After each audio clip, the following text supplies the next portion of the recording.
Hi everyone, this is Ray from the Mr. Frontend Podcast, and you're listening to episode 3. And this episode is about landing your first junior web development job. I'm gonna give 5 tips of how you can do that more effectively.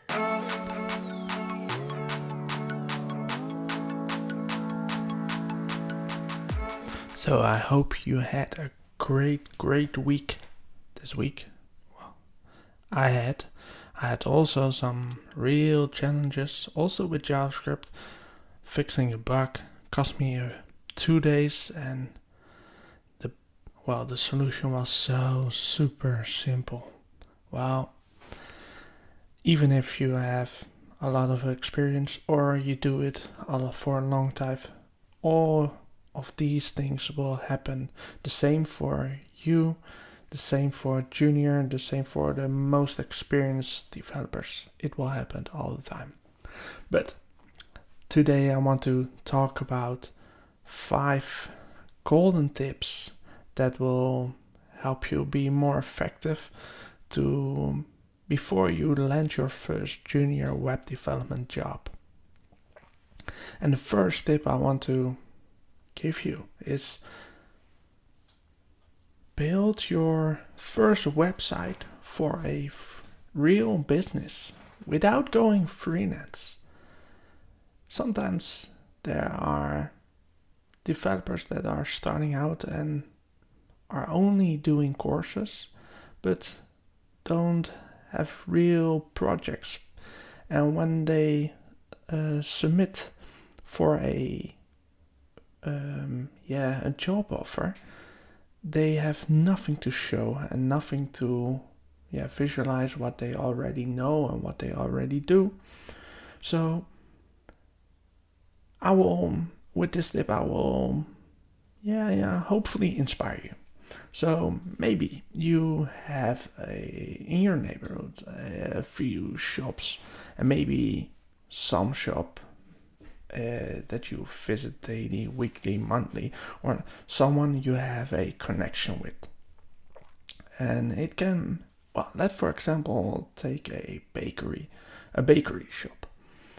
And if you have a good connection with the owners, it is not so difficult to ask them. And if you know they have a really bad website, or even worse, they don't have any website. So my tip is ask them to make a website for them, and make it just a simple website where you show a few pictures of their products, maybe for some cakes they make, put on some prices, and make the best design you can ever make. But don't do it for free, because if you are gonna do it for free, then people will always remember you, or people are gonna talk about you that you are doing things for free, and the work you are gonna put in is not for free, because it's valuable time. For you, valuable time to learn how to build a good website and to put in a website from a real business in your portfolio. But you want to be known for someone who does a good job and do the best they ever can. So what should you ask for it? Well, if I say you never work for free, I don't mean that you have to work for money. You can also trade some things. So maybe if you do for a barbershop, you can agree with the owner to that they will cut your hair for free once a month, a year long, and you are gonna build their website, a responsive website. So this is one of the examples I've did my own. And well, not that long time ago. It was not that I needed someone for my portfolio, but I didn't want to ask any money for it. But I wanted to have my hair cut for free. So I made a deal with my barber, and she said, well, what do you want for it? Well, I said, if you can cut my hair for free the whole year, I'm gonna build you a website. And well, I did. And she's super happy with it because she said, well, now everyone can see when I'm opening. So it didn't cost her any direct money, and it only cost me a little bit of my time. But for her it is valuable, for me it's valuable. So never work for free, but it don't have to be money. So that is my first tip. My second tip, if you go on interviews, you need a portfolio. And well, my first tip was about getting or making a website for a business. You can put in that website in your portfolio. But some people think that you need a real fancy web design and for a portfolio website. If you have the time for it, well, do it and put in the time you have. But if you don't have it, make a simple portfolio website, just plain HTML, CSS. Just register a domain. It can be a really cheap hosting because, well, you don't expect from the beginning that there is a lot of traffic. And to get a nice design, maybe not perfect. Well, perfect doesn't exist in my idea, but if you want to have an inspiration for a nice portfolio website, just visit dribble.com.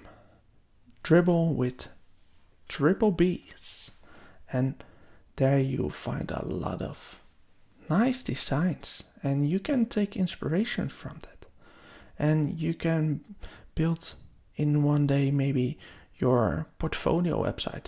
Make it simple, make it simple, but let it work good, or let the technique work good, because it's something you put out online, so it has to be good.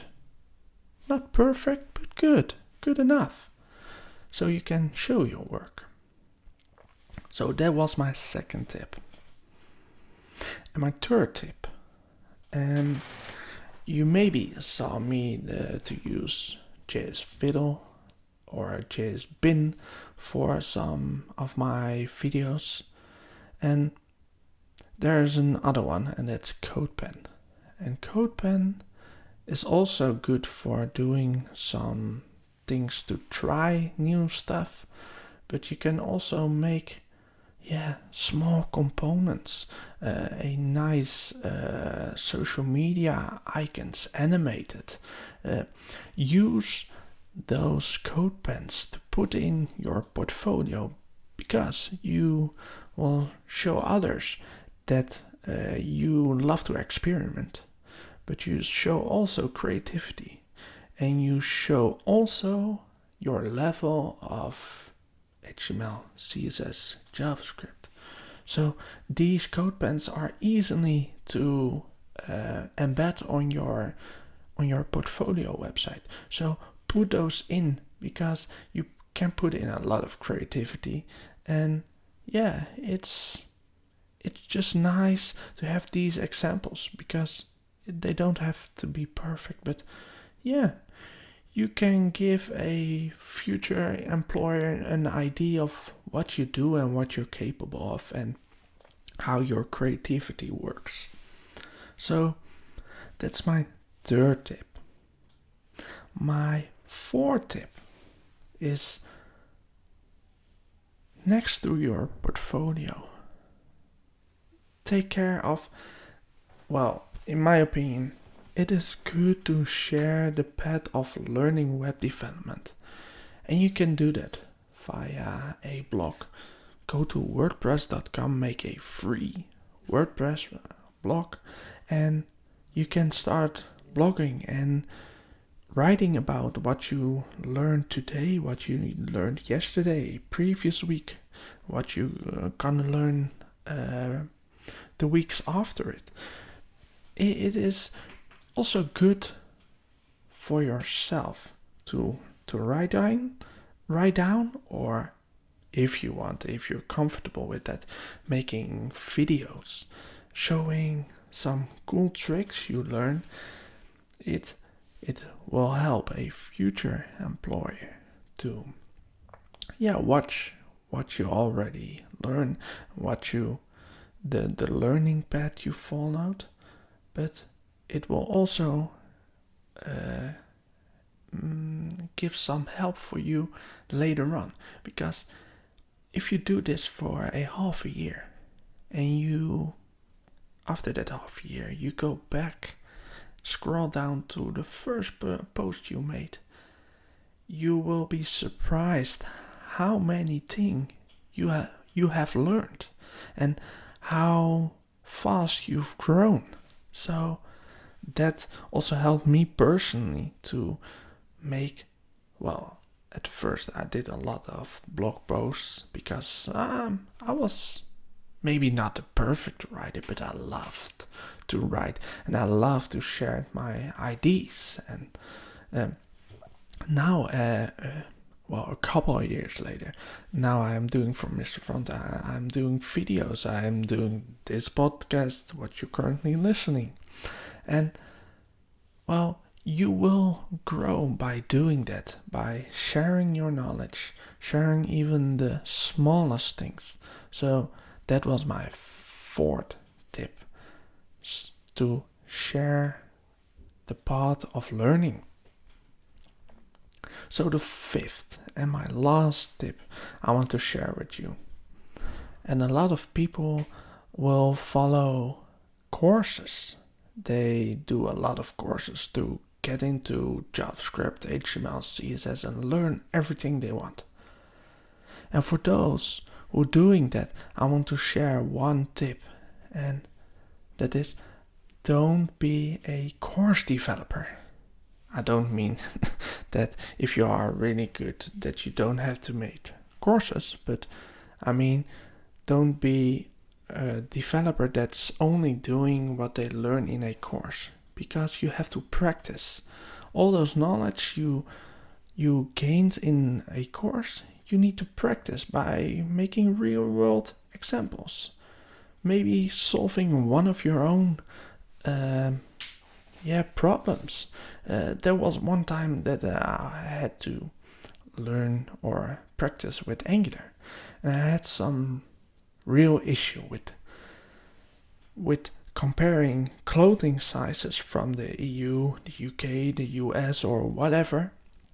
And so I thought, well, I'm gonna grab that data and I'm gonna put it in a database and do some fun stuff with Angular, so it will visualize for me that if I'm taking a size XL in the Netherlands, what kind of size that will be in the US or in the UK.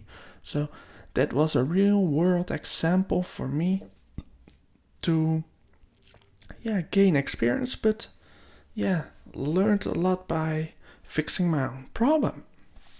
So I want to encourage you to maybe make a to-do list. Well, that's an example that has happened a lot on the internet, but be creative with that and put that online, put it on GitHub, or put it on your portfolio, or share that in your blog posts or videos or whatever. But put it online so that future employers can see it. So I hope that with these 5 tips it will help you and give you some inspiration to make more chance of getting your first junior web development job, because I would love to hear from you if this helped you and if these tricks inspire you. Well, it's not tricks, it's just take action. If you want to have a job, well, do everything for it and use my tips. And there are probably some more tips. So if you have some other tips to share, please share them in the comments. I would love to know them, and I would love to share them with others. So hopefully I see you next time. If you want to support me with doing these vlogs, videos or podcasts, please go to patreon.com/Mr. Frontend, and you can choose how you support me, but I would be very thankful with it. And of course, there is some nice giveaways for it, so hopefully you support me. And if you know someone who will have something about my tips, please share them with them, because I'm doing this for free, putting out these tips, and I would love to help them, not to make a lot of money, but to make a big impact on people's lives, people's careers. So hopefully you will share it with the people who need it. So hopefully see you next time, and please don't forget to subscribe.